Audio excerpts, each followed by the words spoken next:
In our previous lesson, we discussed how to factor a difference of two squares.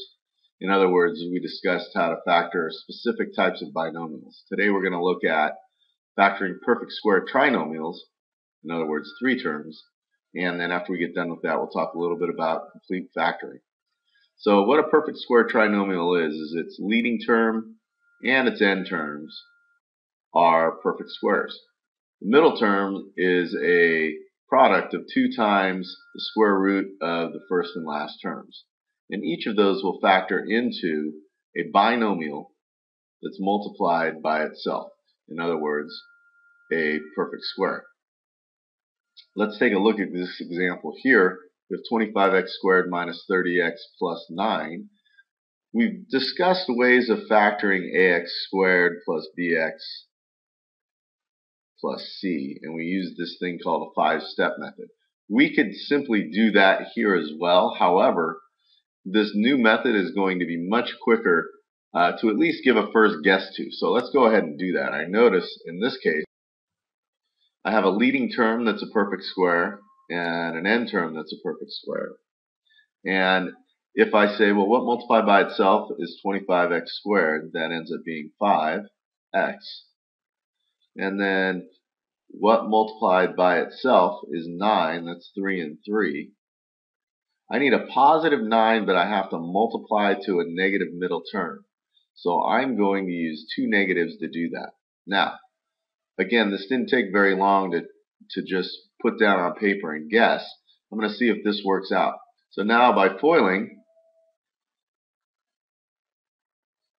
I have 25x squared minus 15x minus 15x plus 9, which is 25x squared minus 30x plus 9, and exactly what I wanted to get after I multiplied something back out. So this is how we go about factoring perfect square trinomials. So here are a couple more perfect square trinomials. You'll notice that in each of these I have a leading term that's a perfect square and an end term that's a perfect square. In this case, I lead with square root being 7w, and in the end 6 and 6. I need something that multiplies to a positive term, so that's either 2 positives or 2 negatives, but I need a positive middle term, so I'm going to go with 2 positives. FOIL that out, that's 49w squared plus 42w plus 42w plus 36, giving me 49w squared plus 84w, or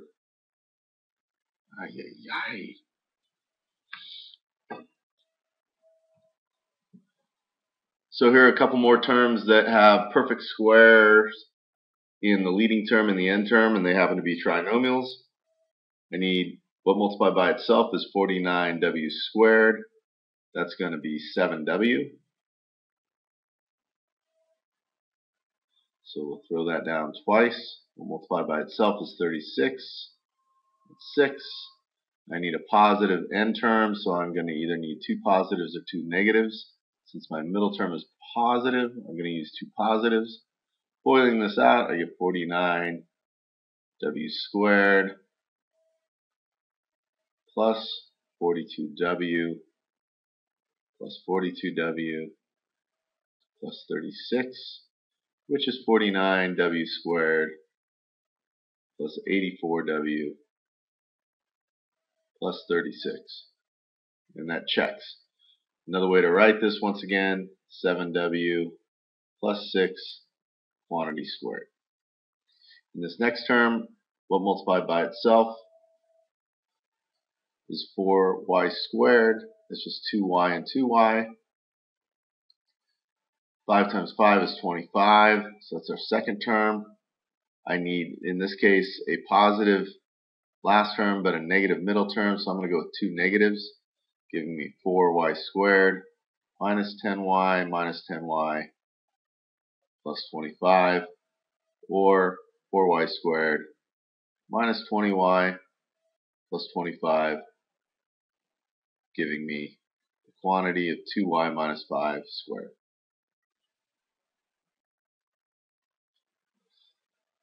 We continue to do some of this. Notice leading first term, perfect square, end term, perfect square, 4a, 4a, and then the square root of 25 is 5, the square root of b squared is b. And once again, two negatives because I need a negative middle term, positive end term. There's my 16a squared minus 20ab minus 20ab plus 25b squared gives me 16a squared minus 40ab plus 25b squared. Now you'll look at this term. 8's not a perfect square, 64 is, but because 8's not a perfect square and I also have a difference, this looks more like I'm heading for a difference of two squares rather than perfect square trinomial because I only have a binomial. But I notice I have an 8 and an m in common in each of these two terms. So this is like a GCF factory. If I take and say I have a common term of 8 and an m, and then what's left but m squared and minus 8 in this case, I look and say, well, hey, that's the only thing I can do. And my problem's actually done. I don't have a perfect square in the second term here. Problems like this are what's going to make factoring difficult because what we've done to this point is we've compartmentalized everything. So, for instance, we do a bunch of difference of squares. We do a bunch of ax squared plus bx plus c. And everything works the same. But as I stated before, we're going to talk a little bit about complete factoring today. And it's going to be about going through a checklist to make sure you've done everything you possibly can to get this factored correctly. So here are the steps that I would take in order to completely factor a term. The first thing you want to do is look for a GCF factoring or some kind of grouping. After that, you look for either a difference of two squares factoring or perfect square trinomial factoring. Next, if I've still got an a in front of my x squared term, use that 5-step method. And finally, if I just have 1x squared, we find out what multiplies to the c term and adds to the b term by guessing and checking.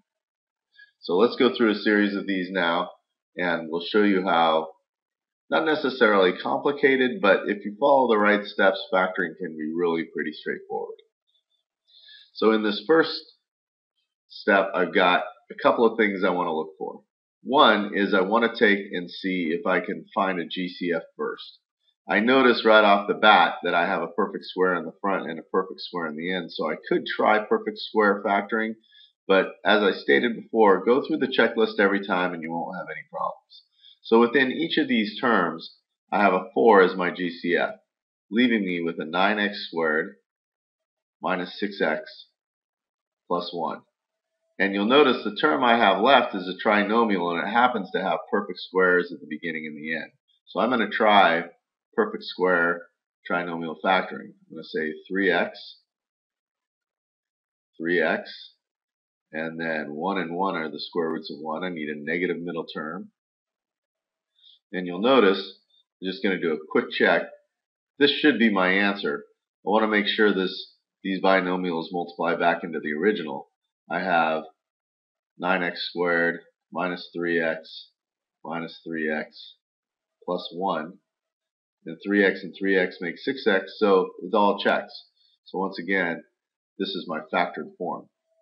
In this next term, we look and say, okay, well, I have no common terms except for the a, so I better pull that out. That's my GCF. I have a 17a here, and then 24b here. In what's left, there are no common terms. There are no squared terms, so it's not perfect square. I've got to be done right here. Nothing else to do. Let's take a look at this next term. I have a difference, but it's not of two squares. I notice that 6 and 96 have a common factor in it. And that common factor is 6, so I pull out a 6. I'm left with x squared minus 16. And now I notice I have a perfect square binomial here. So I'm going to say x and x. And 4 and 4, I have a negative multiplication, so I have to have a positive and a negative, and there is my factored form. This next term, it's trinomial. I notice there are some common terms.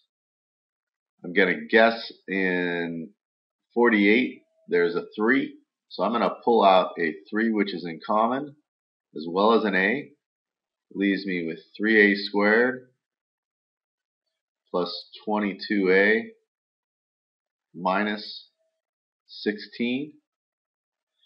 There are no perfect squares at the beginning and the end, so it's not perfect square trinomial, but I do have this 3 out in front. I'm going to use that 5-step method just for the second term. So I'm going to say a squared plus 22a minus 48. I need to multiply that by guessing and checking what two things multiply to 48 and add to 22. That's an A and an A, and I'm going to go with 24 and 2. I need a positive 24 and a negative 2 to get my negative 48, but a positive 22. Then I'll take and divide my original multiple of 3 into each of those. Reduce my fraction.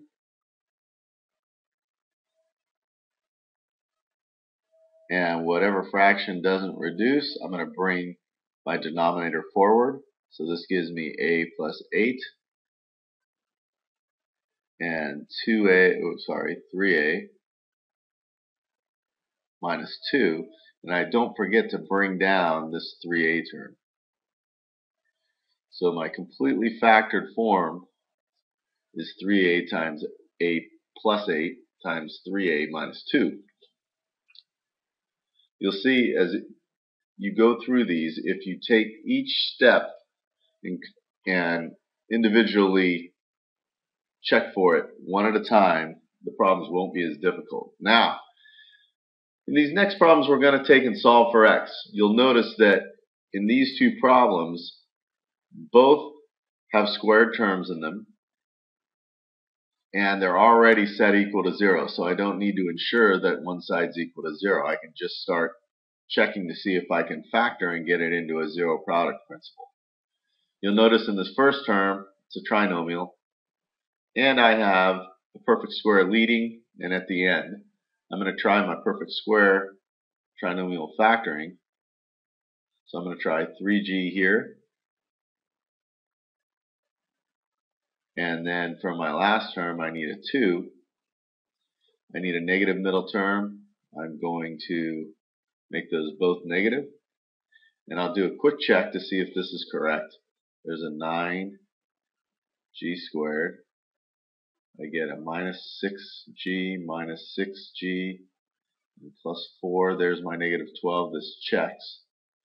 So now what I have is I have 3g minus 2 times 3g minus 2 is equal to 0. Zero product principle states either one of these two can be equal to 0, but they're both the same, so I say, well, then 3g minus 2 equals 0, and I add 2 to both sides, and g ends up equaling 2/3. In this next problem, I notice that I have a term in common, or a GCF. There's a 2 in common, leaving me with 25x squared plus 10x plus 1 equals 0. Now, the next thing we can say is, again, I have a trinomial and perfect squares at both ends, so I've got 2, 5x, 5x, 1 and 1.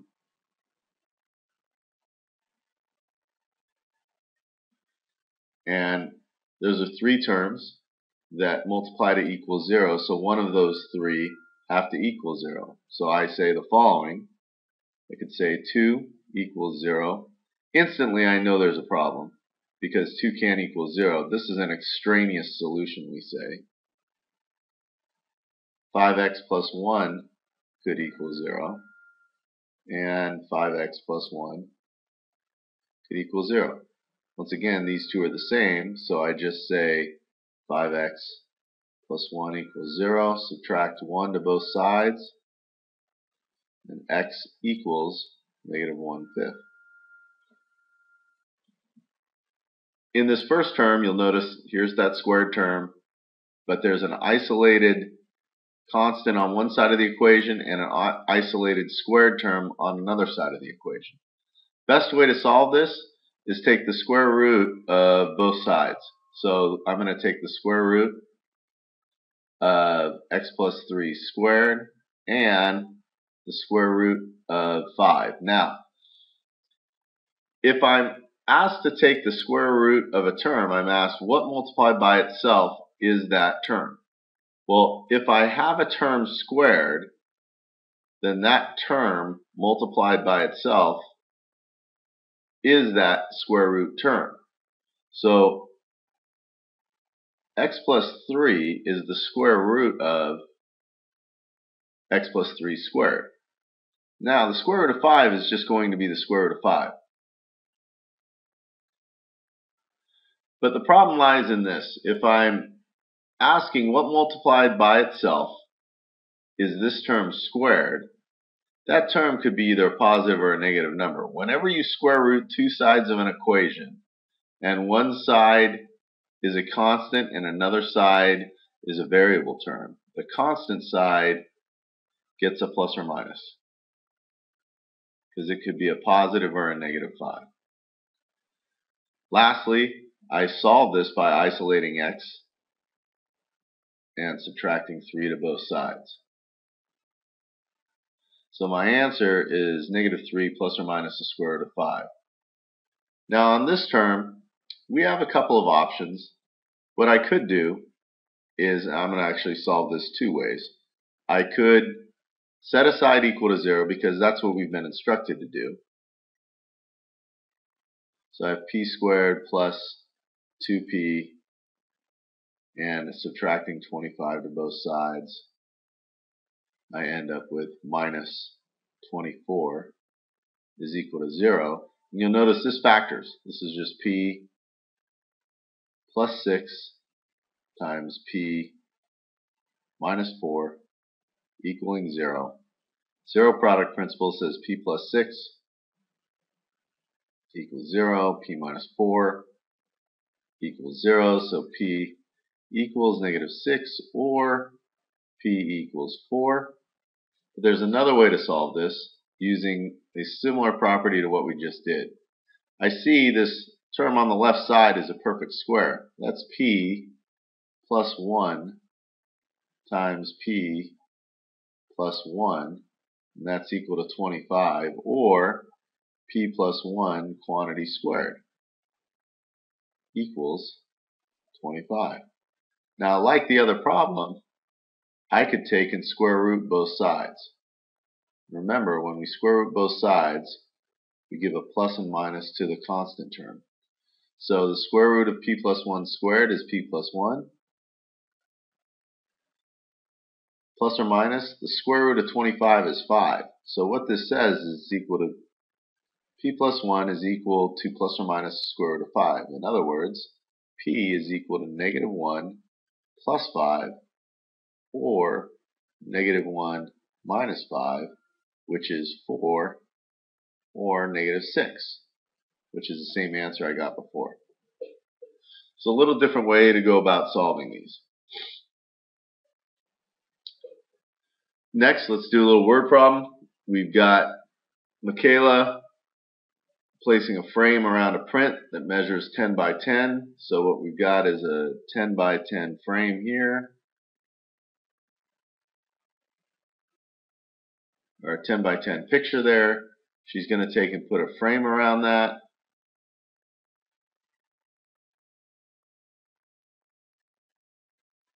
And characteristic of most frames, they're equal bounded on all sides. So we don't know how wide that frame is. That's what we're looking for.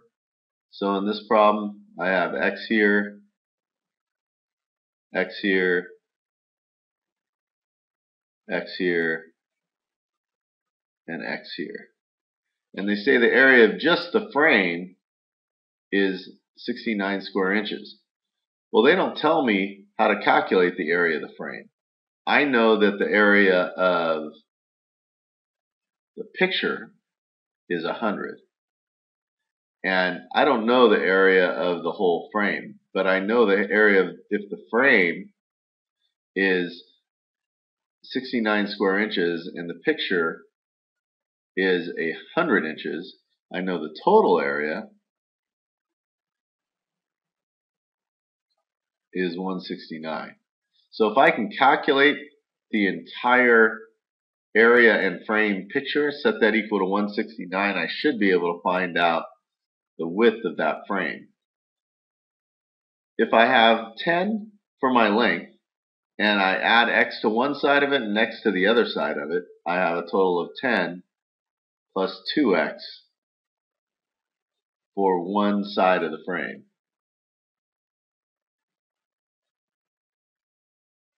Likewise, if I add x to one side of the width and x to another side of the width, that's also a perfect square of 2x plus 10.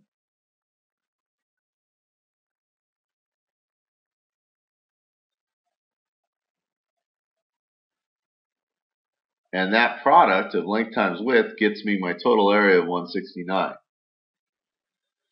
So you'll see here, since I have two terms multiplied by themselves, I can say that that's just 2x plus 10 quantity squared is equal to 169.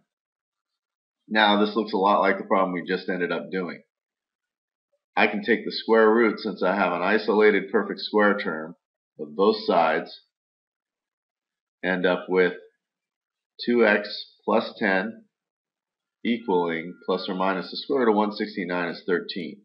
So what I have subtracting 10 from both sides, 2x is equal to 10 plus or minus 13. And then I can take and divide both sides by 2.